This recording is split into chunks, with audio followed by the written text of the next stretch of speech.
equal to phi naught plus Ke max. हाँ, तो लिख लेते हैं इसको, Einstein's photo electric equation.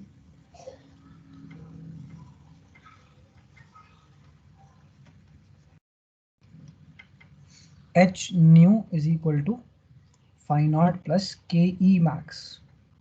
What is H nu? Energy of incident light photon. Energy of incident light. Yes. What is phi naught?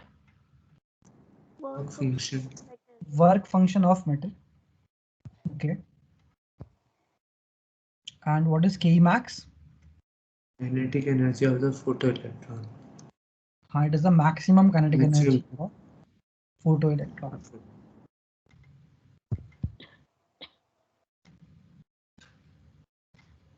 Maximum kinetic energy of photoelectron.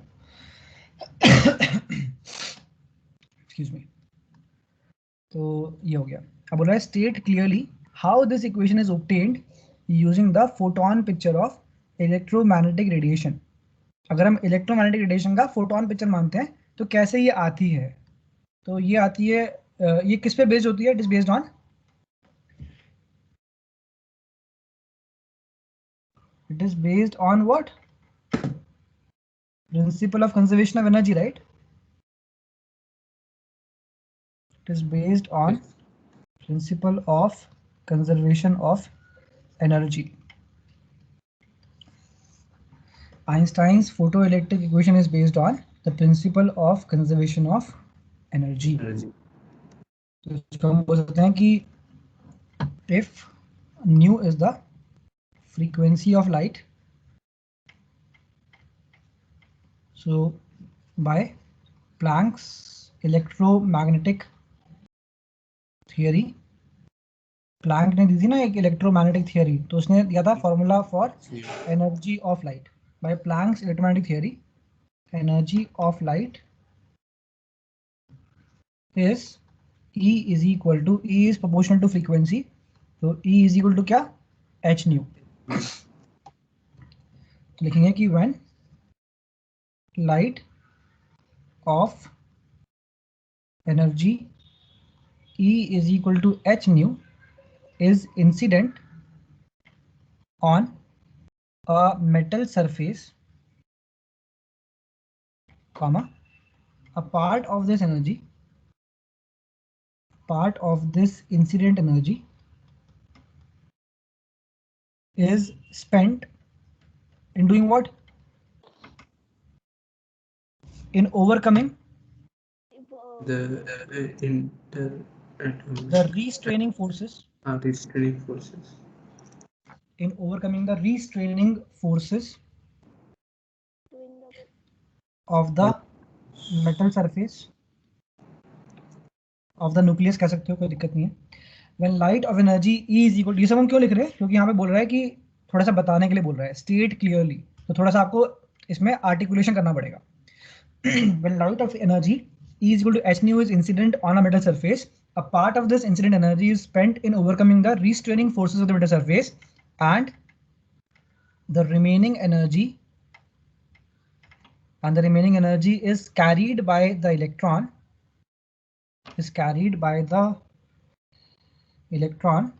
in the form of its kinetic energy। ये जो Einstein की photo electric equation है किस पे based है? Principle of conservation of charge. Charge नहीं, energy. Energy, using principle of conservation of energy, using principle of conservation of energy. कितनी energy डाली थी आपने? H nu. तो energy of incident light is equal to क्या plus क्या? Work function of metal plus क्या? Maximum kinetic energy of photoelectron. तो यहाँ पे बेसिकली आपने बता दिया कि भैया कंजर्वेशन ऑफ एनर्जी करके इसको ड्राइव किया गया है। तो E is equal to phi naught plus Ke max. What is the formula of E? H nu So h nu is equal to phi naught plus ke max. So this is Einstein's photoelectric equation. अब क्या आप लोगों को याद है कि what is the formula of ke max? EV naught. EV naught. What is V naught? Stopping potential. Stopping potential. Very good. V naught is stopping potential. तो अगर आप इसको इसके अंदर पुट कर दोगे, अच्छा what is the formula of phi naught? H nu naught. H nu naught. H nu naught. बहुत बढ़िया. तो phi naught is equal to H nu naught. What is nu naught? Threshold frequency. Threshold frequency. Threshold frequency. तो अगर दोनों को put कर दोगे इसके अंदर तो क्या लिखेंगे? H nu is equal to H nu not plus E V not. तो keep these formulas handy with you. Both of them are quite important results. So ये बन क्या रहा है? H nu is equal to H nu naught plus E V naught. तो ये हो गया हमारा आइंस्टाइन्स फोटो इलेक्ट्रिक इक्वेशन का explanation on the basis of photon picture of electromagnetic radiation. उसके बाद क्या बोला? Right the 3 salient features observed in photo electric effect. Photo electric effect में कौन से वो सेलिएंट फीचर्स हैं जो कि ऑब्जर्व किए जाते हैं which can be explained using this equation. इस इक्वेशन का इस्तेमाल करके वो कौन से 3 ऑब्जर्वेशन हैं जो कि हम बता सकते हैं. तो लिख लो इसमें 3 salient features observed in which experiment? Okay.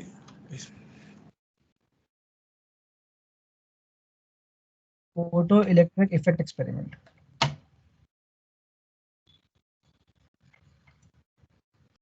ऐसे फीचर्स हैं. पहला तो यही है कि अगर अगर यहाँ पर फ्रीक्वेंसी ऑफ लाइट जो होगी वो थ्रेशोल्ड फ्रीक्वेंसी से कम होगी तो होगा ही नहीं, है ना? If frequency of light is less than threshold frequency of metal surface, if frequency of light is less than threshold frequency requirement करना चाहिए यहाँ पर. If frequency of light is less than threshold frequency requirement of metal surface, photoelectric effect does not occur. Photoelectric effect कब हो पाता है? Mu naught से ज्यादा होता है. Mu New. न्यू नया न्यू. फ्रीक्वेंसी में बोलते हैं न्यू और रिफ्रैक्टिव इंडेक्स में बोलते हैं म्यू, है ना? ठीक. न्यू. यस. ये क्या है? न्यू की म्यू? New. न्यू. न्यू वाला, नया वाला. ठीक है. तो अगर फ्रीक्वेंसी ऑफ लाइट कम होगी थ्रेशोल्ड फ्रीक्वेंसी से तो उस केस में फोटोइलेक्ट्रिक इफेक्ट नहीं हो पाएगा. अब ये बोल रहा है कि ऐसे फीचर्स बताओ जो कि आप इस इक्वेशन से देख पा रहे हो. Right 3 salient features observed in photoelectric effect which can be explained using this equation. तो इस इक्वेशन से कैसे बताएंगे इस बात को? इस इक्वेशन से ऐसे बताएंगे इस बात को कि h nu is equal to h nu naught plus ke max. अब यहाँ से मेरे को बताओ कि ke max क्या आ जाएगा? h nu minus h nu naught, यानी कि कॉमन क्या आ रहा है? h. अगर हमारा फ्रीक्वेंसी थ्रेशोल्ड फ्रीक्वेंसी से कम है तो उस केस में ये ब्रैकेट आ जाएगा नेगेटिव. यस. और नेगेटिव काइनेटिक एनर्जी का मीनिंग क्या है? This is not possible, this is absurd, this is not possible, right? Yes. तो बेसिकली हमें ध्यान रखना है कि ये बात हम इस इक्वेशन से समझा पा रहे हैं कि नहीं समझा पा रहे हैं? हाँ समझा पा रहे हैं. सो ये बात हम इस इक्वेशन से बता पा रहे हैं. कौन है? कैरन है. ओके ठीक है. तो what I am trying to say is कि इस इक्वेशन से हमको ये पता लग रहा है कि फोटो इलेक्ट्रिक इफेक्ट होने के लिए जो हमारी फ्रीक्वेंसी है लाइट की that should be equal to और more than the threshold frequency requirement. ये बात नोट कर ली? यस. ठीक है. सो दिस इज एब्सर्ड और नॉट पॉसिबल. अब सेकंड बात क्या है? और कौन सी ऑब्जर्वेशंस हैं फोटो इलेक्ट्रिक इफेक्ट एक्सपेरिमेंट में जो कि हम बता सकते हैं इस इक्वेशन से? कुछ आ रहा है दिमाग में? वो वेवलेंथ वाला पॉइंट आएगा. कौन से? कि थ्रेशोल्ड वेवलेंथ से ज़्यादा होना नहीं, थ्रेशोल्ड वेवलेंथ से ज़्यादा होगा तो नहीं होगा। तो वो Why? पॉइंट तो वो पॉइंट इसी का पार्ट है एक्चुअली, वो हाँ थ्रेशोल्ड की ठीक है बात हो चुकी है। और कोई पॉइंट?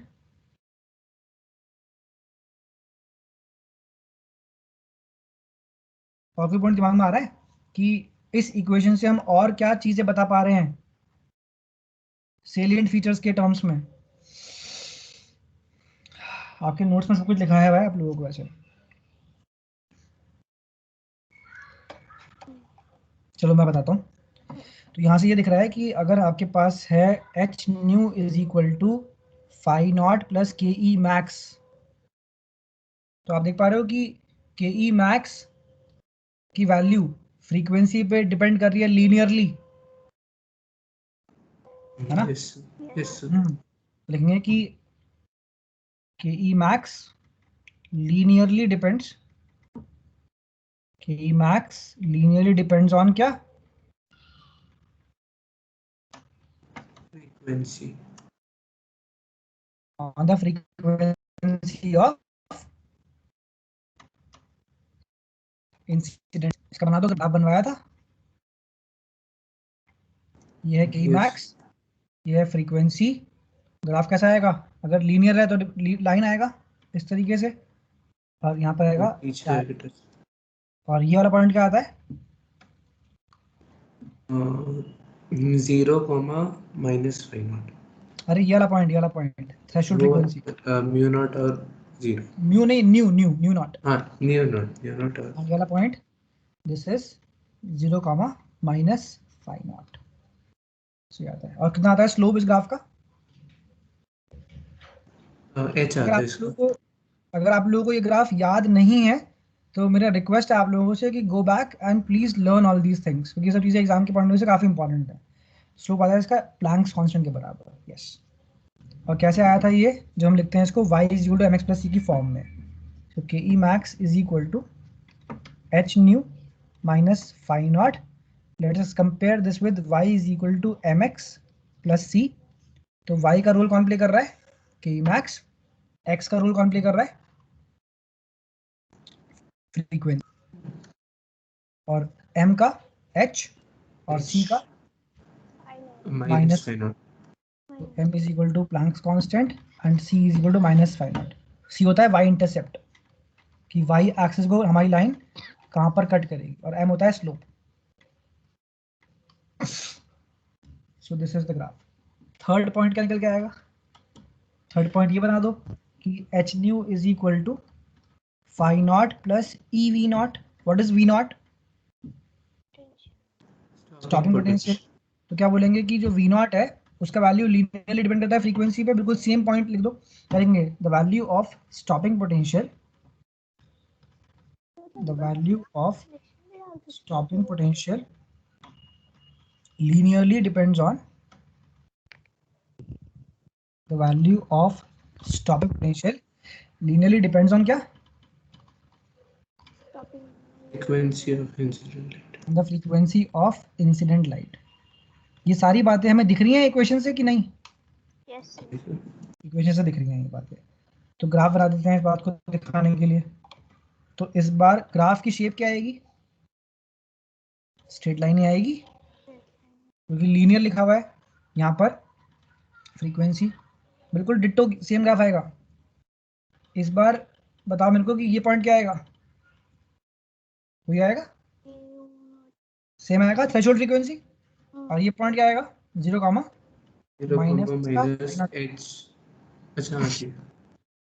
और स्लोप कितना आएगा? H by by e. और कैसे आया ये? कंपैरिजन करके। तो e V not is equal to H nu minus phi not ले सकते हैं। So V not is equal to h upon e into frequency minus phi not upon e, dividing both sides by e. Now will compare this with y is equal to m x plus c. तो y का role कौन कर रहा है play? V not. V not. x का nu frequency nu. And slope e h upon e. और slope y intercept minus phi not by e. क्या बोलते हैं m को? स्लोप, और c को I intercept. y intercept. Simran I think आपका microphone काफी वॉल्यूम लो पर चल रहा है, या कुछ प्रॉब्लम है उसमें? आपकी आवाज बहुत ही फेंट आ रही है। हाँ अब बढ़िया आ रही है। ओके, इन्होंने कितने पॉइंट्स मांगे हमसे? 3 पॉइंट्स मांगे इन्होंने। अब आपको ऐसा लग रहा है कि सेकंड पॉइंट और थर्ड पॉइंट तो एक ही जैसी बात हो गई है ना? यस। हाँ, तो एक और पॉइंट ऐड कर लो। अब बताओ कोई और पॉइंट याद आ रहा है कि नहीं आ रहा? अगर पॉइंट्स याद नहीं आ रहे हैं तो गलत बात है, वैसे ये याद आने चाहिए अब तो। तो वी नॉट इंडिपेंडेंट होता है इंटेंसिटी। हाँ exactly exactly, V not your K max भी तो लिखेंगे कि more over the value of K max and V not is independent of the intensity. इनकी वैल्यू इंटेंसिटी पर डिपेंड नहीं करती है, ये भी हमको इक्वेशन दिख रहा है। More over the value of K max and V not is independent of क्या? Intensity of light. Intensity of incident light. इसे हम इंसिडेंट लाइट क्यों बोल रहे हैं? क्योंकि ये इंसिडेंट हो रही है मेटल के ऊपर, इस वजह से। The value of K max and V not is independent of intensity of incident light. तो ये हो गए हमारे सेलिएंट फीचर्स। इसके बाद 26 में क्या बोल रहा है? Why are coherent sources necessary to produce a sustained interference pattern. कभी सुना है ये sustained interference pattern? Yes. Sustained interference pattern क्या होता है? ये डिफरेंशिएशन होता है दोनों पैटर्न्स में। कॉन्ट्रास्ट अच्छा होता है। सस्टेन्ड इंटरफेरेंस पैटर्न में कॉन्ट्रास्ट अच्छा होता है, ठीक है। और जो मैक्सिमा और मिनिमा होती है उनकी पोजीशंस फ्लक्चुएट नहीं करती टाइम के साथ साथ, बिल्कुल। तो यहाँ पर बोल रहा है कि हमें कौन से सोर्सेज चाहिए? कोहेरेंट सोर्सेज चाहिए। क्यों चाहिए? क्यों ऐसा क्यों है? पैटर्न इसी से मिलेगा क्योंकि उनकी लाइट वेव्स सेम फ्रीक्वेंसी होता है, वेवलेंथ सेम होता है और टाइम इंडिपेंडेंट होता है फेज डिफरेंस। हाँ एग्जैक्टली यही पॉइंट सबसे इंपॉर्टेंट है कि कोहेरेंट सोर्सेज जो होते हैं उनसे निकलने वाली जो वेव्स होती हैं उनके बीच में फेज डिफरेंस जो है कांस्टेंट होता है, टाइम इंडिपेंडेंट होता है, इस वजह से। तो लिखेंगे कि पहले तो एक काम करो, आप लिख लो सस्टेन्ड इंटरफेरेंस पैटर्न के बारे में। सस्टेन्ड मतलब रुका हुआ, स्टैटिक। सस्टेन्ड इंटरफेरेंस पैटर्न लिखेंगे कि it is that interference pattern. इन्होंने इसकी डेफिनेशन पूछी नहीं है हमसे, लेकिन हमारा रिवीजन हो जाएगा चीजों का, इसलिए लिख लो। It is that interference pattern in which क्या? The positions of maxima and minima do not fluctuate with time. Do not fluctuate with time.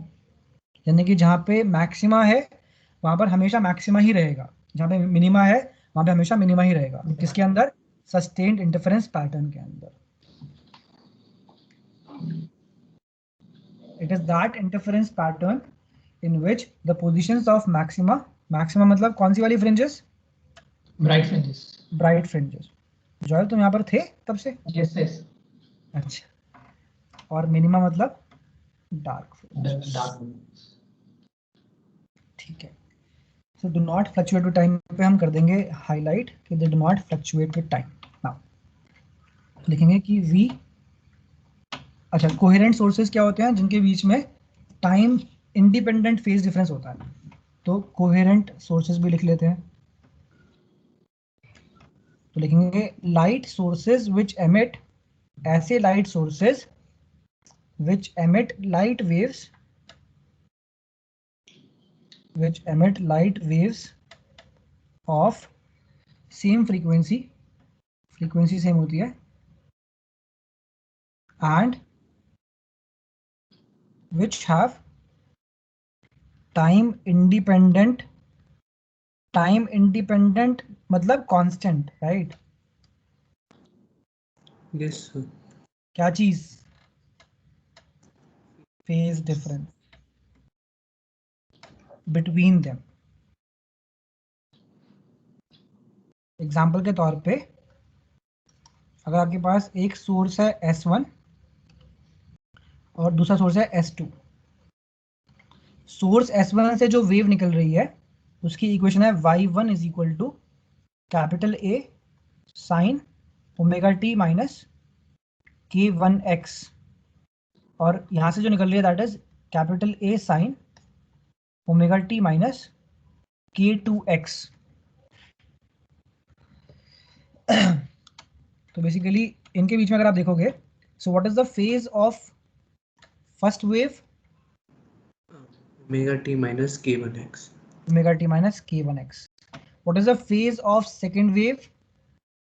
Omega t minus k2x. Omega t minus k2x. So what is the phase difference between the two waves? Let us subtract, right? Phase Omega t difference cancel between हो the, हाँ, तो phase difference जब हम निकालेंगे, what is the symbol of phase difference? delta phi. Delta phi. Delta phi is equal to पहले वाले का minus दूसरे वाले का क्या? Phase. Let us subtract the phase of the two waves. कुछ कट रहा है? Omega t cancel होगा. तो आ जाएगा k2x माइनस k1x। तो आप देख रहे हो कि इसमें टाइम नहीं है, Yes, sir. तो विच इज टाइम इंडिपेंडेंट और dependent? Time independent. What is time independent? Phase difference किसके बीच का? Between the two between waves, the two wave. Between the two interfering waves, जिनका आगे जाके क्या होगा? इंटरफेरेंस होगा, सुपरपोजिशन होगा। इंटरफेयरिंग वेव्स और सुपरपोजिंग वेव्स। सुपरपोजिशन मतलब ओवरलैप, तो ओवरलैपिंग वेव्स। तो कितना आ रहा है ये? Delta phi is equal to K into, sorry ये आ जाएगा k2 minus k1 into x, ये आ जाएगा। अगर मान लो हमने ऐसा लिया होता, अगर एक और एग्जाम्पल मैं लेता हूँ यहाँ पर, तो अगर हमने लिया होता सोर्स S1 का y is equal to y1 is equal to a sine omega T minus k x, और लिया था सोर्स S2 का y2 is equal to a sine omega T minus k into x plus delta x. तो यहां पर कितना आएगा phase difference? Delta phi क्या बनेगा? Omega t minus kx minus omega t minus kx plus delta x. Omega t cancel होगा. ठीक है, तो कितना आएगा? हाँ ये तो k delta x. आ रहा है ना? क्योंकि ओमेगा टी कट गया और माइनस के एक्स प्लस के एक्स कट गया, तो क्या बचा? k delta x. यहाँ पर के को क्या बोलते हैं?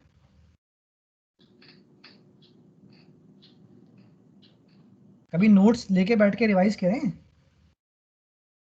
के को क्या बोलते हैं? Propagation constant. K is propagation constant. What is the formula of propagation constant? 2 pi by lambda. तो डाल दो इसको, ये तो पता है यार आप लोगों को ऑलरेडी। तो delta phi is equal to 2 pi by lambda into delta x. Delta x. What is delta x? Path difference. Path difference. What is delta phi? Difference. Phase difference. ये फॉर्मूला याद है ना? Yes, sir.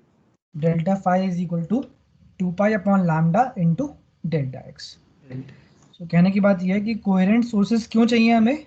क्योंकि उनके बीच में क्या होगा? उनके बीच में एक टाइम इंडिपेंडेंट फेज डिफरेंस होगा, और उससे क्या होगा? उससे होगा ये कि जहाँ पर मैक्सिमा है वहाँ पे मैक्सिमा ही रहेगा, और जहाँ पे मिनिमा है वहाँ पे मिनिमा ही रहेगा, तो इंटेंसिटी जो है फिक्स रहेगी। तो लिखेंगे कि लास्ट में आप कंक्लूजन लिख लो कि thus we need coherent sources to obtain क्या? Sustained interference pattern. Sustained interference pattern. Sustained मतलब रुका हुआ, स्टैटिक या dynamic? Static. Thus we need coherent sources to obtain sustained interference pattern so that the intensity of maxima and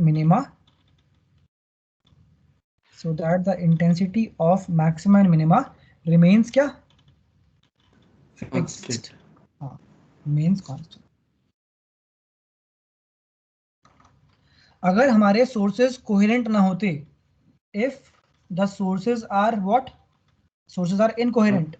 हाँ, The sources are incoherent. तो क्या मिलेगा हमें? क्या मिलेगा? तो क्या मिलेगा? अगर हमारे सोर्सेज इनकोहेरेंट हैं तो क्या दिखेगा स्क्रीन पर? What do we get on the screen? Screen पे कुछ नहीं दिखेगा. मतलब कुछ मतलब कॉन्ट्रास्ट सस्टेन नहीं होगा तो फिर सब कुछ इतना फास्ट होगा कि आपको दिखेगा स्क्रीन पर एक जनरल इल्यूमिनेशन. आपको पैटर्न नहीं दिखेगा, आपको दिखेगा एक जनरल इल्यूमिनेशन. तो आप लिख लो इसको एक क्वेश्चन की तरह. If the sources are incoherent, what do we get on the screen? Do we get a pattern? No. No, sir. Just illumination. Interference pattern is not obtained. Instead, what do we get? Illumination. Instead, we only get a general illumination on the screen. Instead, we only get a general illumination on the screen. ऐसा इसलिए हो रहा है क्योंकि यहाँ पर sources incoherent हैं. उनके बीच में जो फेज डिफरेंस है वो टाइम के साथ बदल रहा है. अब वो इतना फास्ट बदलता है कि आप पकड़ ही नहीं पाओगे कि कहाँ पे मैक्सिमम बन रहा है, कहाँ पे मिनिमम बन रहा है. तो आपको दिखेगा कि बस एक रोशनी है स्क्रीन के ऊपर. We only get a general illumination on the screen. Do we get a pattern? No, we do not get a pattern when the sources are incoherent. Incoherent. ठीक है. अगर कोई आपसे पूछता है कि how do we obtain coherent sources, कैसे मिलते हैं ये? मिलते हैं बाजार में coherent sources? नहीं मिलते. कैसे मिलते हैं ये?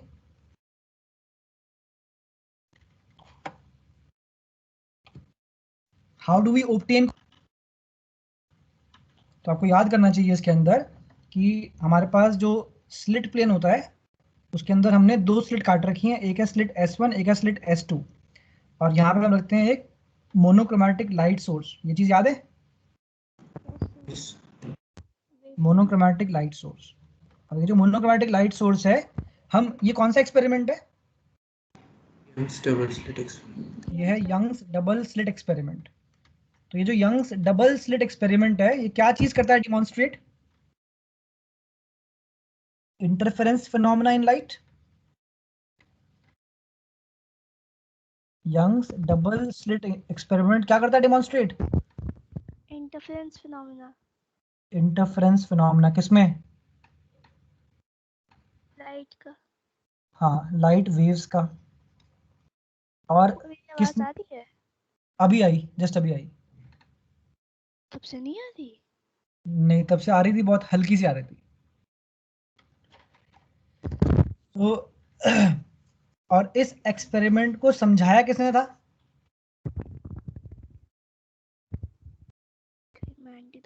इस एक्सपेरिमेंट को कौन से प्रिंसिपल से समझते हैं? Huygens principle. So it is explained using Huygens principle of secondary wavelets. Yes, sir. It is explained using Huygens principle of secondary wavelets.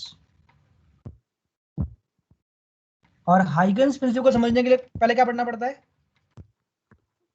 Wavefront. हाँ, तो बस वहीं पे जा रहा हूँ मैं. To study Huygens principle, we first understand concept of wavefront. Wavefront क्या होता है?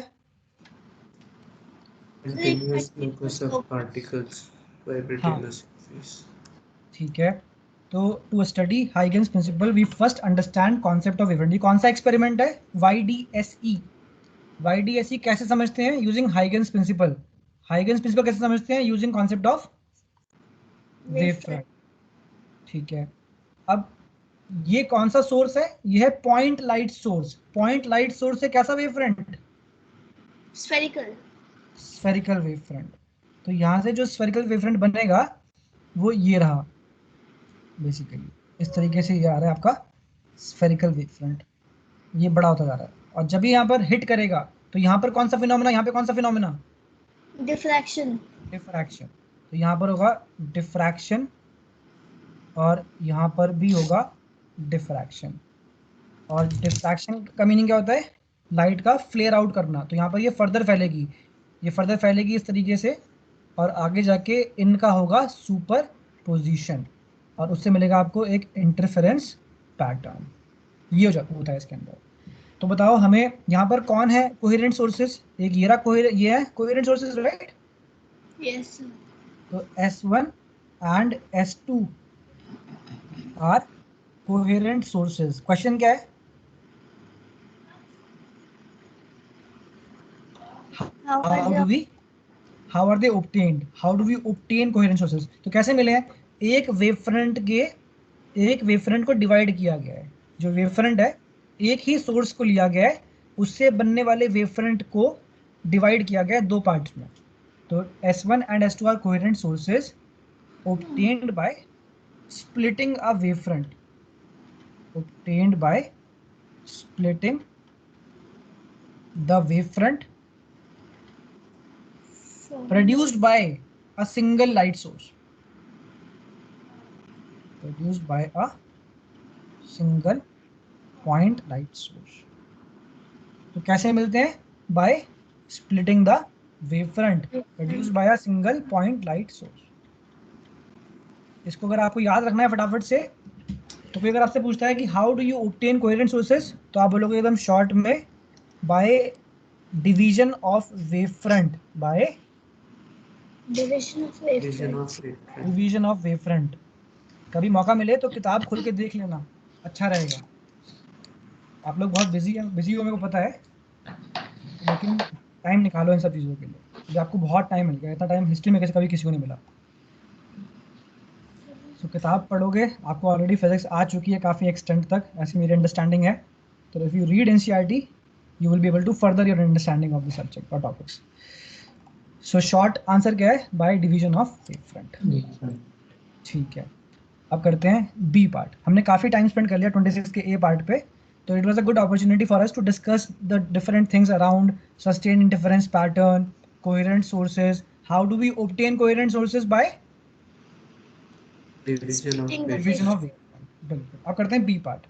तो बोल रहा है इन YDSE using monochromatic light of wavelength lambda the intensity of light at a point on the screen. अगर ये बोल रहा है the intensity of light at a point on the screen, तो किसकी बात कर रहा है ये सिंबॉलिकली? आई Iris. कभी भी बोलेगा ना इंटेंसिटी ऑन द स्क्रीन, तो आई दिमाग में आना चाहिए आपके। Where path difference is lambda is k units, यानी कि आई रिजल्टेंट k यूनिट्स है। कहाँ पर? जहाँ पे पाथ डिफरेंस कितना है? लैम्डा। यहाँ पे डेल्टा x लैम्डा है। Find out the intensity of light at a point on the screen होगा, यहाँ पर लिखा नहीं है बट समझ जाना चाहिए आपको। जहाँ पर पाथ डिफरेंस कितना है? Lambda by 3। तो आपको आई रिजल्टेंट के कैपिटल के दे रखा है, कहाँ पर? जहाँ पर डेल्टा x लैम्डा है। आपको आई रिजल्टेंट निकालना है कहाँ पर? जहाँ पर डेल्टा x लैम्डा बाय 3 हो। अलग अलग पॉइंट्स पर अलग अलग पाथ डिफरेंस होता है स्क्रीन पर, तो ये निकालना है। तो कैसे निकालेंगे? केस बना के रखेंगे। हाँ, दो बार लगा देंगे formula. So what is the formula of I resultant? I1 plus I2 plus 2 under root I1 cos delta 5। And इस क्वेश्चन के अंदर हमें दे रखा है I1 I2 का वैल्यू इंडिविजुअली ना? नहीं, Iris. तो आप कंसीडर करोगे कि I1 और I2 इक्वल हैं, बताया था ना। Yes. अगर कुछ देना रखा हो तो बाय डिफॉल्ट हम मान के चलेंगे कि दोनों की इंटेंसिटी आइडेंटिकल है, इक्वल है, I0। तो उस सिचुएशन में फॉर्मूला क्या बन जाता है? 4I0 4I0 cos square delta phi by 2. हाँ, 4I0 cos square delta phi by 2। आपको ये फॉर्मूला यूज करना पड़ेगा। कि कैसे आया, इसमें पुट कर दोगे आ जाएगा ये फॉर्मूला। अगर मान लो कि आपको ये फॉर्मूला याद नहीं है तब भी आप काम कर सकते हो, I0 लिख के एक ही बात पड़ेगी। अब केस 1 में क्या गिवन है हमको, पाथ डिफरेंस कितना है? lambda lambda. और केस 2 में पाथ डिफरेंस कितना है? lambda/3 ठीक है, तो लैम्डा यहाँ पर रहेगा पाथ डिफरेंस λ/3। केस 1 में कितना है रिजल्टेंट इंटेंसिटी? k। कैपिटल के यूनिट्स। और केस 2 में क्या निकालना है? ये रिजल्टेंट इंटेंसिटी। रिजल्टेंट इंटेंसिटी लगा देते हैं। अब ये जो फॉर्मूला है इसके अंदर पाथ डिफरेंस तो दिख नहीं रहा हमको, इसके अंदर तो फेज डिफरेंस दिख रहा है। तो क्या हम जानते हैं फेज डिफरेंस निकालना? Yes 2 pi by lambda into yes sir। delta x. What is the formula? 2 pi by lambda delta आप x डेल्टा फाई निकाल लो। हाँ, तो कितना आएगा डेल्टा फाई केस 1 में? 2 pi and 2 pi by 3 अब यहाँ पे डेल्टा फाई है कि डेल्टा फाई बाय 2 है? डेल्टा 5 by 2 है, फाई बाय तो 2 pi निकालो, and pi by 3 हो गया। पाई एंड पाई बाय 3 हो जाएगा। What is pi? 180 degree, pi by 3 is 60 degree. 60 degree. तो केस 1 में अगर आप लगाओगे formula I resultant is equal to 4I0 cos square delta phi by 2, तो क्या लिखोगे?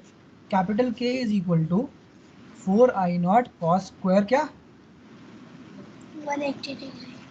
और यहाँ पे क्या लिखोगे? I resultant dash is equal to 4I0 cos square क्या, 60 degree. What is cos 180 degree? -1. -1। What is cos 60 degree? 1/2. 1/2। What is cos square 180 degree? -1 का स्क्वायर। अच्छा, यहाँ पे क्या आएगा? हाफ का स्क्वायर। हाफ का स्क्वायर 1/4। बिल्कुल। तो बताओ कि k is equal to 4I0 और दूसरा आ रहा है I resultant dash is equal to I0, ये आ रहा है। Yes sir. कितना आ रहा है I resultant dash? k/4। k/4 units. So this is the answer of this question. तो ये सवाल मुश्किल है कि आसान है या मॉडरेट है? इजी है। ये आसान सवाल है। इसको करने के लिए बच्चों को कौन कौन से फॉर्मूले पता होने चाहिए? एक तो ये वाला और एक ये वाला। अगर आपको कंफ्यूजन हो गया, आपको ये फॉर्मूला याद नहीं है, तो नहीं हो पाएगा सवाल में। तो इसलिए kindly learn these formulas really well. चलते हैं 27th पे। Use Huygens principle to explain. अब देखो हाइगन्स प्रिंसिपल भर भर के पूछ रहा है सीबीएसई, तो you can understand its importance. और हाइगन्स प्रिंसिपल हम भर भर के डिस्कस भी कर चुके हैं अब। तो आई होप कि आपको चीज़ें कुछ पॉइंट समझ में आ चुके होंगे काफ़ी एक्सटेंट तक। अब यहाँ पे बोल रहा है use Huygens principle to explain the formation of diffraction pattern due to a single slit illuminated by a monochromatic source of light. तो ये कौन से एक्सपेरिमेंट की बात कर रहा है? SSDE, yes sir. Single slit diffraction experiment. Yes Huygens principle से समझते हैं, चाहे वो YDSE हो चाहे वो SSDE हो। तो ये वाला पार्ट हम बताने के लिए बनाएंगे एक डायग्राम। ये वही डायग्राम है जिसके अंदर हम 2 कॉन्वेक्स लेंस लगाते हैं। यस बना सर। लेते हैं। कोऑर्डिनेट और फोकसिंग। हाँ, तो बेसिकली यहाँ पर हमारे पास ये है सिंगल स्लिट। कौन सा एक्सपेरिमेंट है ये? Single slit diffraction experiment. Single slit diffraction experiment के अंदर let us draw the ray diagram.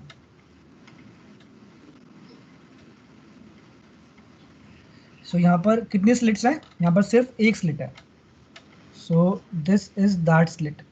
ये स्लिट बहुत छोटी है वैसे तो, हम बहुत ही एग्जैजरेटेड व्यू बना रहे हैं इसका, बहुत ही ज़्यादा एग्जैजरेटेड। तो इसकी विड्थ कितनी लेते हैं? What is the symbol? A. Small a, right? So Small. Small a जो है that is the width of slit, that is the width of slit. And यहाँ पर जो है एक डॉटेड लाइन हम खींच देते हैं इस तरीके से, जो कि एकदम सेंटर से पास कर रही है इसके। और यहाँ पर हम क्या रखते हैं? हम रखते हैं यहाँ पर S. What is S? S is a Monochromatic light. Monochromatic light source. monochromatic light source. What is the meaning of monochromatic? Single color. Single colour. यहाँ पे क्या रखते हैं? एक छोटा सा कॉन्वेक्स लेंस। और ये जो मोनोक्रोमैटिक लाइट सोर्स है, यहाँ से कौन सा वेव फ्रंट बनता है? प्लेन। नहीं अरे नहीं, ये यहाँ से है ना, स्फेरिकल, इससे स्फेरिकल। हाँ, सर्कल बनेगा। और जब ये यहाँ से निकलेगा तो ये जो हमारा लाइट सोर्स है ये रखा हुआ है इस लेंस की फोकस पे, एट फोकस। तो फोकस पे अगर रखा हो ऑब्जेक्ट तो कहाँ बनती है image? Infinity. At infinity. Infinity. यानी कि रिफ्रैक्शन के बाद जो लाइट रेज है वो हो जाएंगी पैरेलल, है ना? ऐसे हो जाएंगी पैरेलल, तो ये हो जाएंगी पैरेलल। अब अगर आप एक सेकंड के लिए इसको भूल जाओ, अगर आप इसको भूल जाओ तो स्लिट को लगेगा कि लाइट रेज इन्फिनिटी से आ रही हैं। क्या लगेगा स्लिट को? कि लाइट रेज इन्फिनिटी से आ रही इन्फिनिटी से। है। यहाँ पर एक ऐसा अरेंजमेंट किया गया है कि स्लिट को ऐसा लग रहा है कि लाइट रेज इन्फिनिटी से आ रही है, क्योंकि वो पैरेलल आ रही है। अब यहाँ पे ये जो लाइट रेज हैं ये आ रही हैं इन्फिनिटी से एक तरीके से। तो यहाँ पर इन्फिनिटी से आने वाली लाइट रेज का कैसा वेव फ्रंट होता है? Plane wave front. तो ये है डब्ल्यू डब्ल्यू डैश, इसे हम बोलते हैं incident plane wave. W W dash है आपका इंसिडेंट प्लेन वेव। और इंसिडेंट प्लेन वेव फ्रंट जब इसके ऊपर टकराएगा तो हाइगन्स प्रिंसिपल लगेगा। तो हाइगन्स प्रिंसिपल क्या बोलता है? क्योंकि बोला ना हाइगन्स प्रिंसिपल लगा के बताओ, तो हम बोलेंगे according to Huygens principle what is the first statement? Each point on a given wavefront acts as a fresh source of new disturbance. According to Huygens principle, each point on WW dash acts as a fresh source of new disturbance and propagates in the forward direction.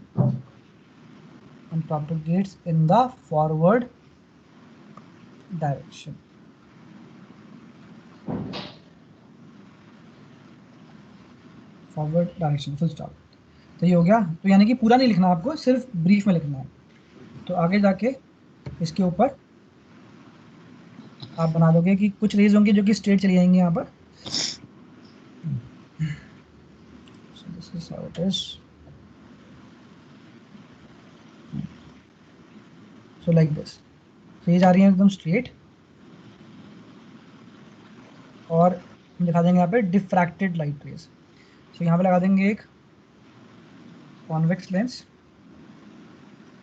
और जब convex lens पे गिरेंगी इस तरीके से तो क्या होगा? ये कन्वर्ज कर देगा उनको एक स्क्रीन पर। तो ये कन्वर्ज करेंगे यहाँ पर।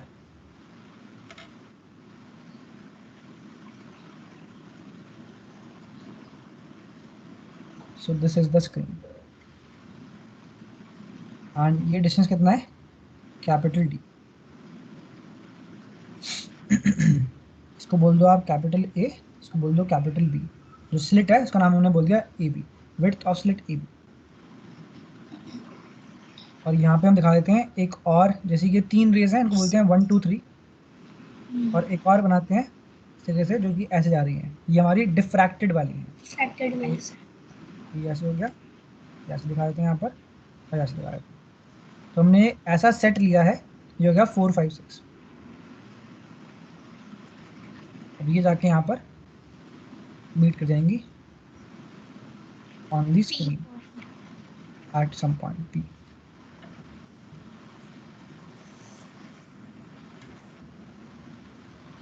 So this is called central bright band.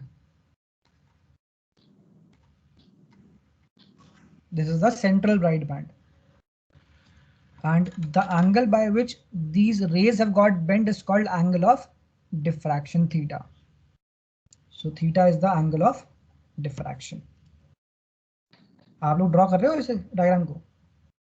Yes. Angle of diffraction. कौन सा एक्सपेरिमेंट है ये? Single slit diffraction experiment. What is theta? Angle of diffraction. What is the width of slit? Small a. What is capital D? Distance between slit plane and screen. Center of screen.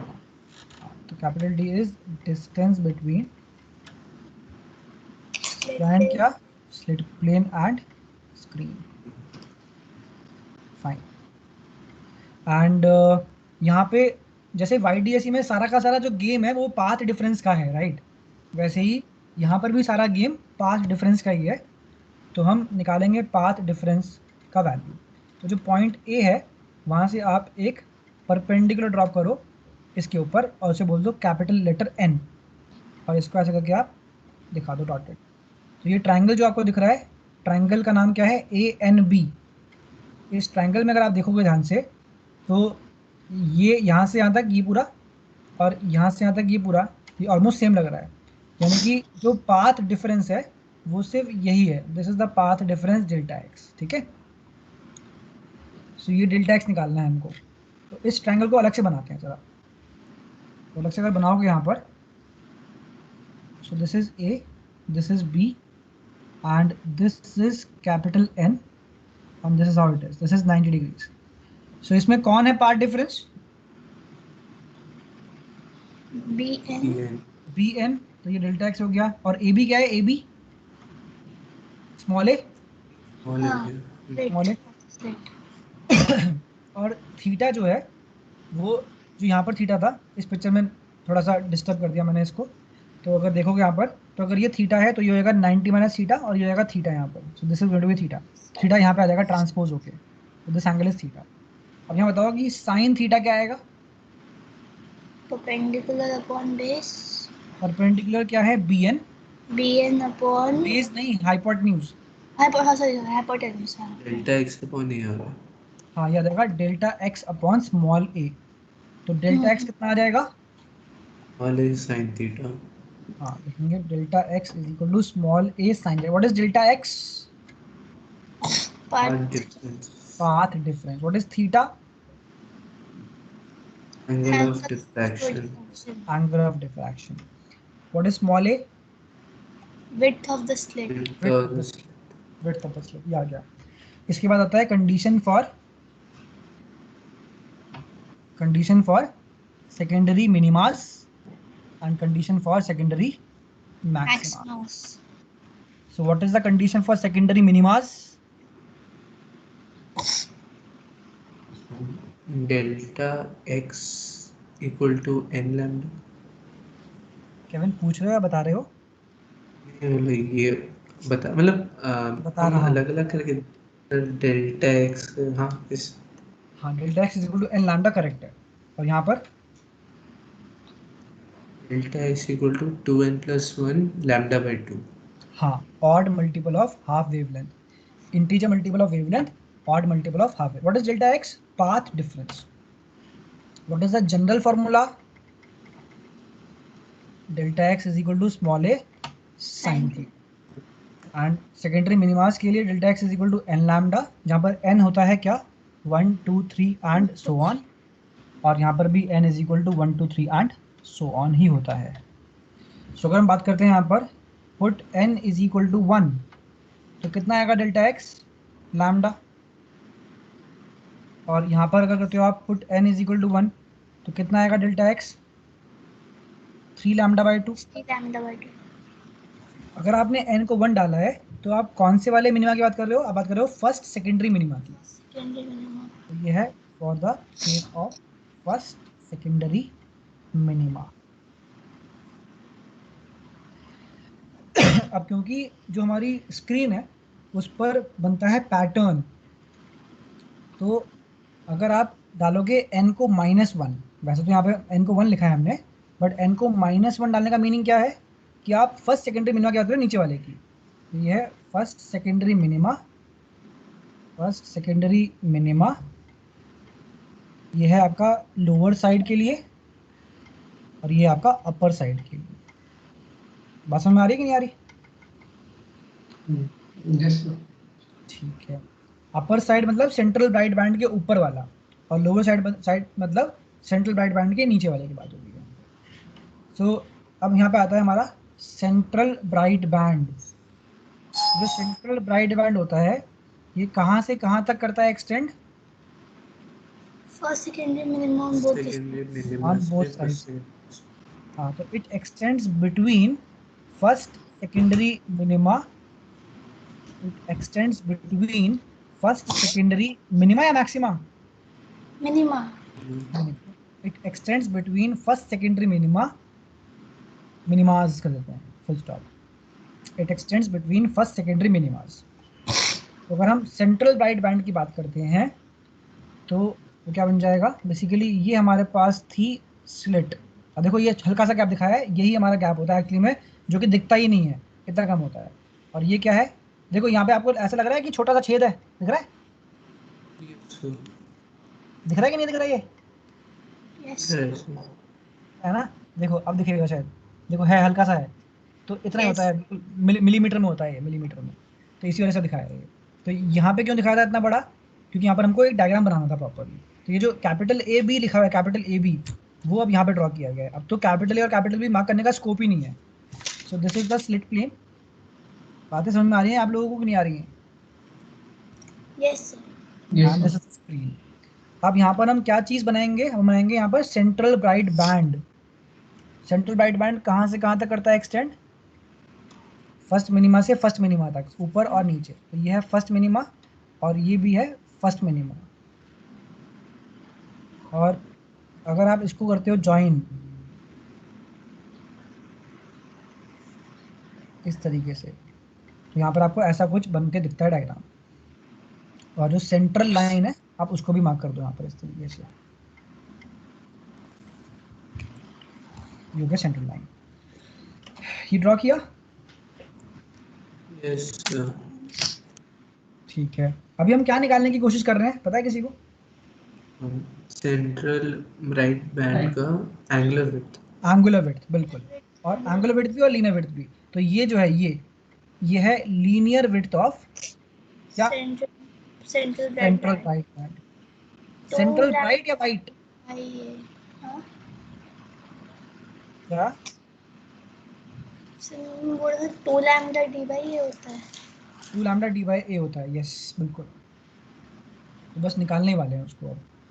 तो अगर हम बात करते हैं first minima की, तो first minima के लिए डेल्टा एक्स क्या था? lambda. लैम्डा। और डेल्टा एक्स का जनरल फॉर्मूला क्या होता है? a sin theta. Sine theta.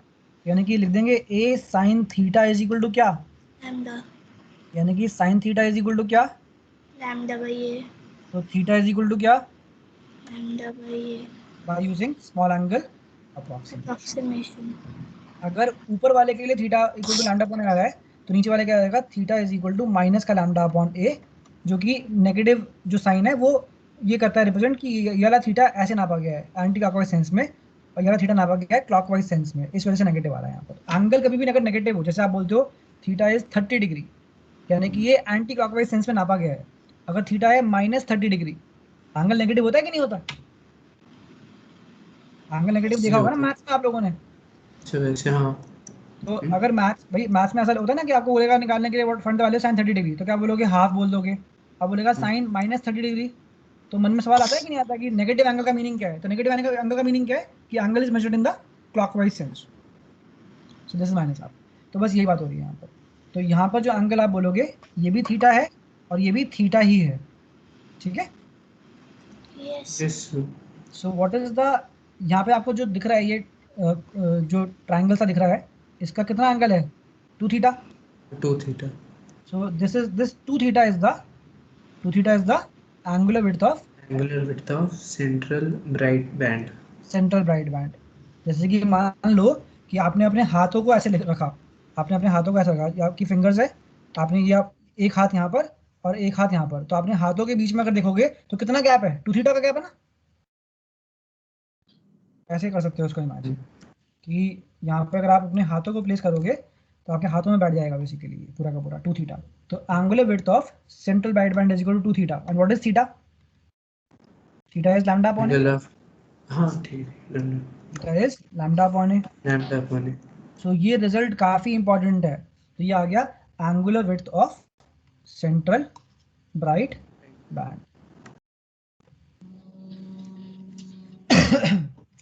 कितना आ गया? 2 लैम्डा अपॉन स्मॉल ए। ये रिजल्ट याद रखना है, बहुत इंपॉर्टेंट रिजल्ट है। जैसे आपको याद है ना R is equal to rho l upon a, वैसे ही आपको ये ध्यान रखना है angular width of central bright band क्या होता है? Theta equal to 2 lambda upon a. 2 theta होता है, थीटा नहीं होता। मतलब 2 लैम्डा अपॉन ए। हाँ 2 लैम्डा अपॉन ए। अच्छा अब आपको निकालना है इसका लीनियर विड्थ। तो इसको आप y बोल दो, इसको भी आप y बोल दो। तो लीनियर विड्थ दिख रही है 2y। Yes sir. 2y दिख रही है। अब यहाँ से मेरे को बताओ कि ये जो छोटा वाला ट्रायंगल है, ये छोटे वाले ट्रायंगल से जो अंदर ट्रायंगल है इसको मैं येलो बनाता हूँ, let me make it yellow. तो ये जो ट्रायंगल है आपके पास छोटा वाला, यहाँ से कितना आएगा tan theta? tan theta perpendicular Y by y upon D। Capital D. Capital D. तो यानी कि tan थीटा तो थीटा हो जाता है क्योंकि एंगल बहुत छोटा है। तो कितना आ गया y का वैल्यू? थीटा डी आ गया। Yes sir. और हमें निकालना है linear width of central central bright. Bright. Central bright band कितनी है? 2y। Yes sir, multiply two हाँ बोथ साइड्स।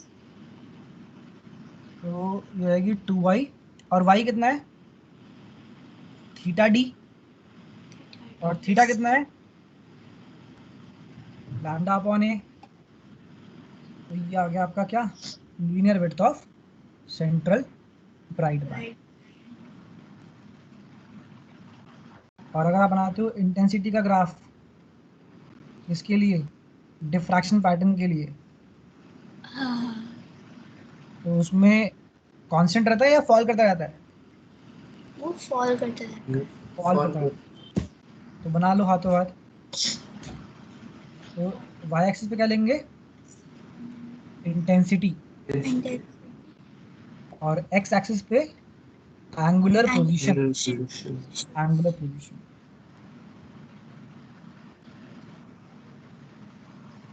तो यहाँ पे ग्राफ कुछ ऐसा बनेगा।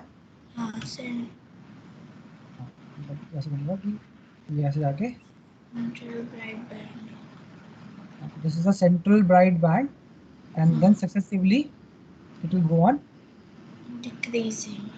decreasing। और बिल्कुल इसी का मिरर इमेज इस साइड बना देना।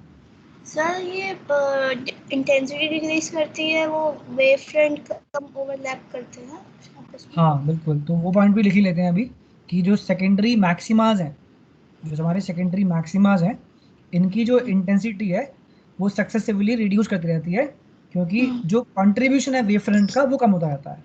हाँ हाँ। तो इसको लिख लेते हैं यहाँ पे। अच्छा तो ये हो गया हमारा ये कौन है? ये है central central bright band. Bright band. कहाँ से कहाँ तक करता है एक्सटेंड? फर्स्ट मिनिमा से फर्स्ट मिनिमा तक। फर्स्ट मिनिमा से फर्स्ट मिनिमा तक। और ये वाली एपेक्स क्या है? ये रहेगी आपकी first secondary maxima. Maxima. Yes. यह फर्स्ट सेकेंडरी मैक्सिमा। और ये क्या है? ये है सेकेंड सेकेंडरी मैक्सिमा। मैक्सिमा। और ये क्या है? Third secondary maxima. ये ग्राफ आप लोग बना लोगे एग्जाम में अगर आ गया तो? यस। बढ़िया। तो इस तरीके से बना के आना। ओके तो एक चीज लिख लेना कि reason for decrease in intensity of secondary maximas. यहाँ पे जो नॉमेनक्लेचर है वो डिफरेंट है। हम बात करते हैं यहाँ पे 3 चीजों की, central bright band, secondary minimas और secondary maximas. Reason for the decrease in intensity of secondary maximas. लिखेंगे कि the intensity of secondary maximas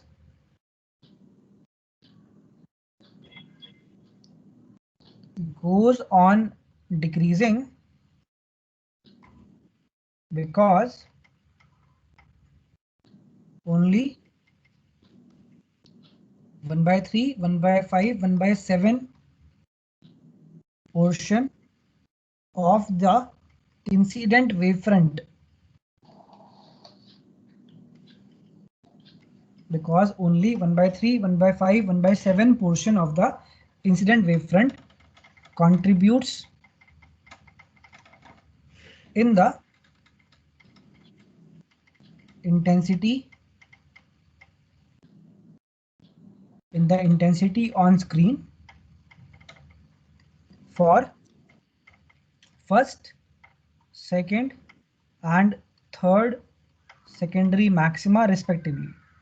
जो हमारा फर्स्ट, सेकेंड और थर्ड सेकेंडरी मैक्सिमा है उसके लिए वेवफ्रंट का सिर्फ कितना हिस्सा कंट्रीब्यूट करता है? 1/3, 1/5, 1/7। ये बात कभी लिखवाई थी हम लोगों ने? यस। ठीक है, तो ये बात ध्यान रखना कि फर्स्ट सेकेंडरी मैक्सिमा के लिए सिर्फ 1/3 पोर्शन कंट्रीब्यूट करता है, सेकेंड सेकेंडरी मैक्सिमा के लिए सिर्फ 1/5 करता है कंट्रीब्यूट, और थर्ड के लिए सिर्फ 1/7 करता है। तो अगर 1/7 करेगा तो यानी कि 6/7 नहीं कर रहा, तो इस वजह से उसकी इंटेंसिटी कम होती जा रही है। अगर 1/3 कर रहा है तो 2/3 नहीं कर रहा, अगर 1/5 कर रहा है तो 4/5 नहीं कर रहा, इस वजह से। और वो क्यों नहीं कर रहा, इसके पीछे का जो मैथमेटिक्स है वो आपके सिलेबस में नहीं है, इसलिए वो करवाया नहीं गया आपका। तो ये हो गया आपका डिफ्रैक्शन। अच्छा, डिफ्रैक्शन होता क्या है? What is the definition of diffraction? Bending of light around sharp corners. It is the phenomena. You know, just be professional when you write definitions. So it is the phenomena of Bending of light around the corners of a sharp aperture or obstacle. ठीक है। How sharp is this sharp? Sir, width of the wavelength of the light should be nearly comparable to the width of the slit. Correct. It is a phenomena of bending of light around corners of sharp obstacle / aperture. And who discovered this phenomena? Grimandi. And diffraction किसको disobey करता है? ये किसको disobey करता है?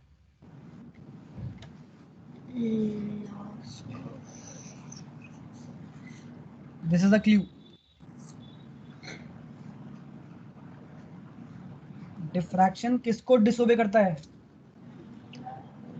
2 dash है, 2 dash लगेंगे यहाँ पे। Rectilinear propagation. अच्छा, यस सर। ये बात दिमाग में नहीं है क्या? नहीं लिखी है, हाँ याद है। क्योंकि रेक्टिलिनियर प्रोपगेशन के मुताबिक लाइट फैलेगी नहीं, लाइट चलेगी सीधी सीधी। और डिफ्रैक्शन के मुताबिक लाइट फैल रही है, फ्लेयर आउट कर रही है, एनक्रोच कर रही है उन इलाकों में जहां पर शैडो को होना चाहिए था। हाँ, देखेंगे कि encroachment of light into the regions of symmetrical shadow। हाँ, ये एनसीईआरटी का है लाइन में। तो ये जरूर लिख के आओगे तो थोड़ा बेहतर रहेगा। तो लिखेंगे इन this phenomena light enters into या फिर एनक्रोचेस इनटू। एनक्रोचमेंट समझते हो ना? Yes sir. एनक्रोचमेंट मतलब अपनी टेरिटरी से ज्यादा चले जाना, किसी और की टेरिटरी में चले जाना। So in this phenomena light enters into और encroaches into the regions of geometrical shadow, जहां पर शैडो बना करती थी according to rectilinear propagation of light वाले कॉन्सेप्ट्स, वहां पर लाइट पहुंच जाती है तो यानी कि वो डिफ्रैक्ट कर रही होती है। And what is the condition for diffraction? अभी तो बताई थी आपने, तो वही लिख देंगे। The wavelength of light must be comparable to the width of obstacle और अपर्चर। जिस भी ऑब्स्टिकल की या अपर्चर की आप बात कर रहे हो उसकी डायमेंशंस और लाइट की वेवलेंथ आपस में कंपेरेबल होने चाहिए, तो होगा बढ़िया diffraction, condition for pronounced diffraction.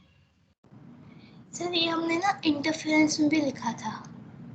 ये वाला पॉइंट, हम्म, हाँ, तो इंटरफेरेंस पे इसलिए लिखा था क्योंकि इंटरफेरेंस हमने डिमॉन्स्ट्रेट किया था YDSE का यूज करके, और YDSE जो है, YDSE के अंदर तो डिफ्रैक्शन होता है पहले स्लिट्स पर, इस वजह से लिखा हो। अच्छा ठीक है, ओके जो सर। कि हमारा ये, अच्छा, और कोई बात जो कि डिफ्रैक्शन के बारे में इंपॉर्टेंट है वो है कि dash waves do not diffract. कौन सी? Sound waves. Sound waves. Sound waves do not diffract. नहीं नहीं, वो तो करती हैं। हाँ, light waves do not diffract much in everyday life, है ना। हाँ हाँ रोजमर्रा की जिंदगी में जो लाइट वेव्स हैं उनका डिफ्रैक्शन बहुत ज्यादा प्रोमिनेंट नहीं है। नहीं होता, हाँ, और किसका है? साउंड वेव्स का प्रोमिनेंट है। Sound waves diffraction is very prominent, और यही रीजन है कि किसी और कमरे में बोलने वाली बात दूसरे कमरे तक पहुंच जाती है खिड़की दरवाजों से टकरा टकरा के, बेंड हो के। Sound waves diffraction is very common, क्योंकि वहां पर ये कंडीशन फुलफिल हो रही होती है, क्योंकि जो दरवाजे वगैरह हैं, खिड़कियां दरवाजे जो हैं, उनकी जो विड्थ है वो कंपेरेबल है वेवलेंथ ऑफ लाइट से। वेवलेंथ ऑफ लाइट कितनी होती है, सॉरी वेवलेंथ ऑफ साउंड से, सॉरी, साउंड की वेवलेंथ मीटर्स में होती है, इस वजह से। तो that's all about diffraction. Alright, अब हम चलते हैं इस क्वेश्चन पे। क्या बोल रहा है ये? When the width of the slit is made double,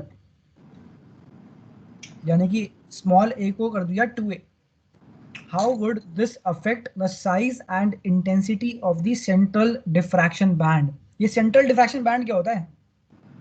central Central bright band, yes। तो क्या कर दिया इन्होंने? स्लिट की विड्थ को डबल कर दिया। तो पूछ रहा है कि बताओ क्या होगा सेंट्रल ब्राइट बैंड की साइज पे और उसकी ब्राइटनेस, उसकी इंटेंसिटी पे। क्या मॉडिफिकेशन किया इन्होंने? इंटेंसिटी विड्थ को बढ़ा दिया, उन्हें डबल कर दिया। पढ़ा है।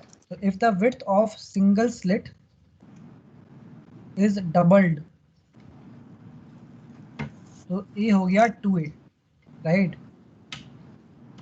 तो size, what is the size of central bright band? Sir linear बताएंगे ना इसमें। एक ही बात पड़ेगी, कोई सा बता दो। अच्छा, बोला 2 है lambda capital D by 2 lambda upon small ले लेते हैं या कैपिटल डी ले लेते हैं, कोई दिक्कत नहीं है। ये आपने ले लिया लीनियर वाला या एंगुलर वाला?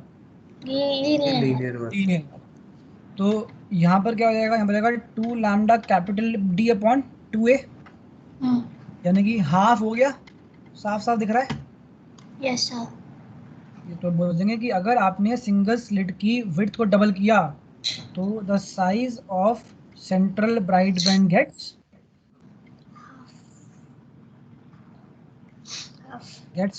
हाफ्ड। ये तो हो गया आपका इसका आंसर। और क्या पूछा इन्होंने? और पूछा है इंटेंसिटी पे। इंटेंसिटी, किसकी इंटेंसिटी? सेंट्रल ब्राइट बैंड की। Central bright band. तो सेंट्रल ब्राइट बैंड की इंटेंसिटी पे क्या फर्क पड़ेगा? सेंट्रल ब्राइट बैंड की इंटेंसिटी पे क्या फर्क पड़ेगा?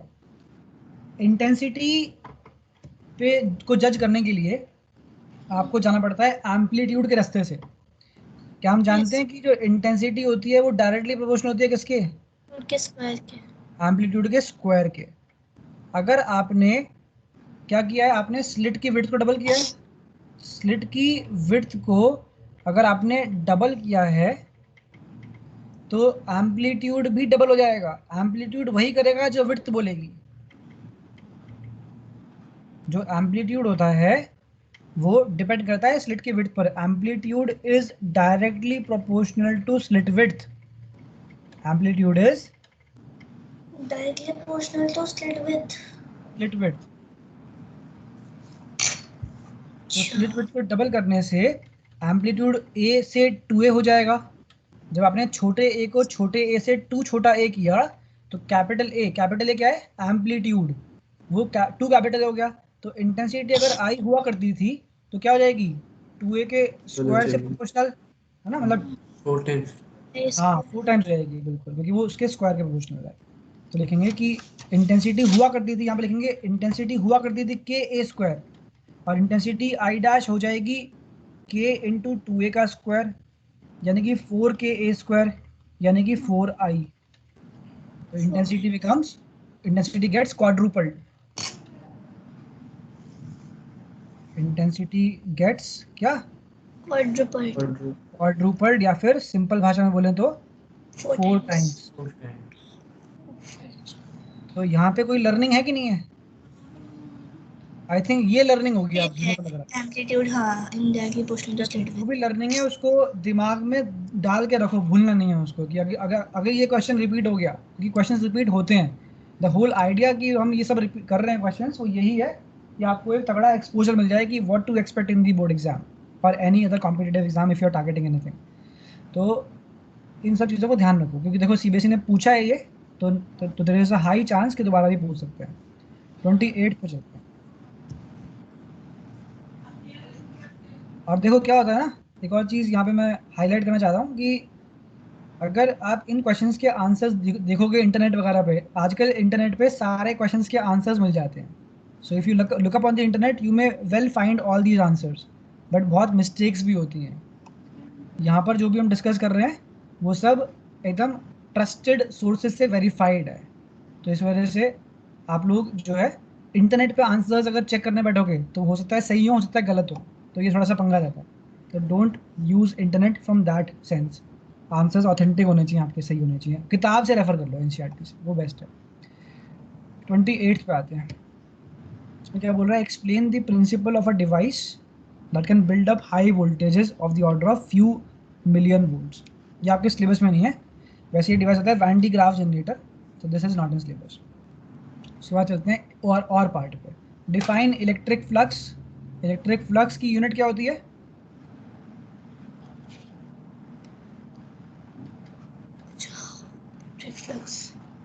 न्यूटन मीटर स्क्वायर पर Newton metre square per coulomb. It is the total number of field lines crossing normally through a given surface. एक second,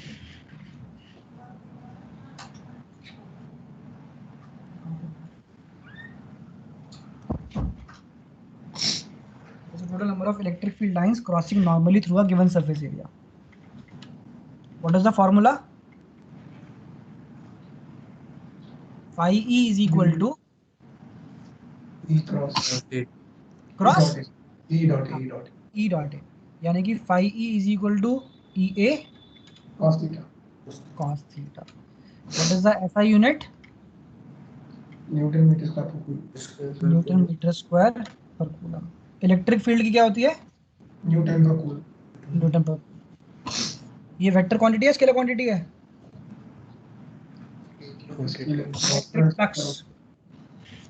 electric flux is a scalar quantity. ठीक है। B part में क्या बोल रहा है? Prove that using Gauss law, prove that the electric field at a point due to uniformly charged infinite plane sheet is independent of the distance from it. क्या आता है इसका आंसर बी पार्ट का? Sir sigma upon 2 epsilon naught. बिल्कुल। E is equal to sigma upon 2 epsilon naught. आओ फटाफट से कर लेते हैं इसको। कौन सा लॉ लगाना है? Gauss law. सरफेस कौन सा बनेगा? Gaussian surface. शेप क्या बनेगी? Cylindrical imaginary Gaussian surface. चाहेगा इसको चीरता हुआ। तो इस तरीके से आप बना लो। क्या है ये? गॉसियन। बिल्कुल। अब क्योंकि सीबीएसई ने थर्ड एप्लीकेशन हटा दिया ना, गोले वाला, स्फेरिकल वाला, तो इस पे सारा का सारा इंपॉर्टेंस आ गया है। तो इसको पकड़ लो अच्छे से, ये सरफेस 1, ये सरफेस 2 और ये सरफेस 3 कर्व्ड वाला। तो यहाँ पर आप दो तो वेक्टर मार्क करोगे। अब यहाँ पर क्या होगी, इलेक्ट्रिक फील्ड रेडियली आउटवर्ड्स, है ना, और एरिया वेक्टर भी नॉर्मल, परपेंडिकुलर आउटवर्ड नॉर्मल। यहाँ पर भी ऐसे ही कुछ होगा, इलेक्ट्रिक फील्ड ऐसे और एरिया भी ऐसे। तो कितना एंगल है यहाँ पे, थीटा कितना है, 0 डिग्री। और S3 के लिए अगर आप देखते हो, अगर आप छोटा सा लेते हो टुकड़ा S3 का, तो उसका एरिया वेक्टर होगा ऊपर की तरफ और इलेक्ट्रिक फील्ड होगी ऐसे। तो कितना एंगल है यहाँ पर, 90 डिग्री। 90 डिग्री। कौन सा लॉ लगाना है, Gauss law. Gauss law. What is the formula, phi E is equal to integration of E dot dA is equal to y upon epsilon y upon epsilon naught. Phi net क्या होगा, phi S1 plus phi S2 plus phi S3। Phi S1 कितना होगा, E vector dot A vector, यानी कि EA cos क्या, 0 degree, यानी कि EA। Phi S2 भी कितना आएगा, EA, और फाई S3 कितना आएगा, 0, यानी कि फाई नेट कितना आएगा, 2EA। अच्छा, अब ये जो शीट है इसके लिए लैम्डा या sigma, sigma what is sigma, sigma is the surface charge density. What is the formula of surface charge density, dq upon dq upon dA. dq upon dA. So dq is equal to sigma dA, integration of dq is equal to sigma integration of dA. अब ये बताओ कि ये जो हमारा imaginary Gaussian surface है, लिख लेना कहीं पर, इमेजिनरी क्या, गॉसियन सरफेस, शेप क्या है, सिलेंड्रिकल। इस गॉसियन सरफेस में चार्ज कहाँ पर है, सिर्फ और सिर्फ यहाँ पर। अगर हमने इसके एरिया को कैपिटल ए बोला है, अगर हमने इसके एरिया को कैपिटल बोला है, तो इसका एरिया भी तो कैपिटल ए है ना। यस। कहाँ से कहाँ तक कर देंगे, 0 से कैपिटल ए तक कर देंगे इसको integrate.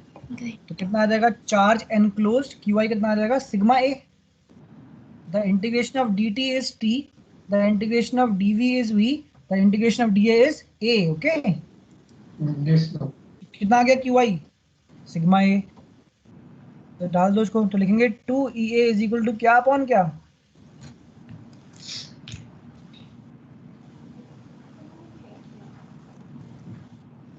sigma A upon epsilon naught. तो कितना आ गया, सिग्मा अपॉन 2 एप्सिलॉन नॉट। क्या चीज, इलेक्ट्रिक फील्ड। गॉस लॉ से क्या निकालते हैं,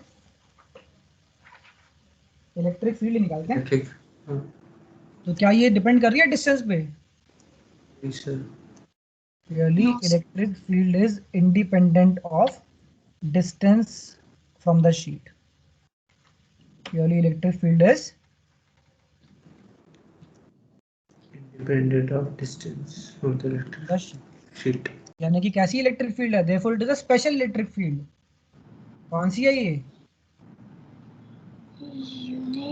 यूनिफॉर्म इलेक्ट्रिक फील्ड है, ये आसानी से नहीं मिलती है। Therefore it is a special type of electric field, that is it is uniform. और यूनिफॉर्म इलेक्ट्रिक फील्ड को कैसे बनाते हैं, using parallel equidistant straight lines. तो drawn using number 1, number 2 parallel lines and कैसी लाइंस, इक्विडिस्टेंट लाइंस। तो इसको अगर आप ड्रॉ करके दिखाओगे तो ये ऐसी दिखेगी। This is how we draw a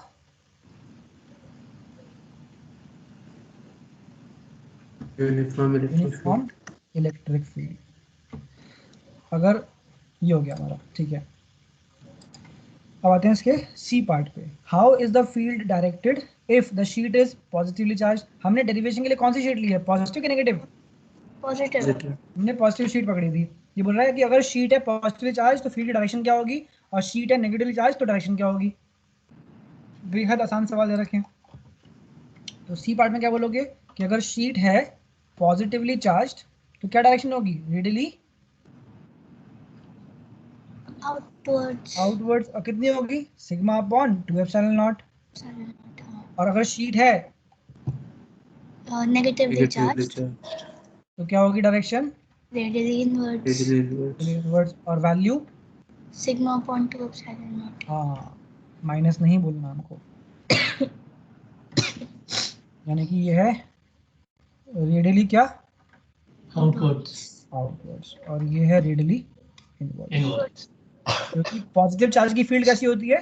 radially. Radially out radially outwards. ठीक है। और नेगेटिव चार्ज की रेडियली इनवर्ट होती है। बहुत बढ़िया। तो ये हो गया हमारा। तो अभी इतना ही करते हैं, बाकी नेक्स्ट टाइम करें। Okay sir okay sir, okay guys, Yes, next time sir. करते हैं। Thank you. Thank you sir, thank you sir bye, good night.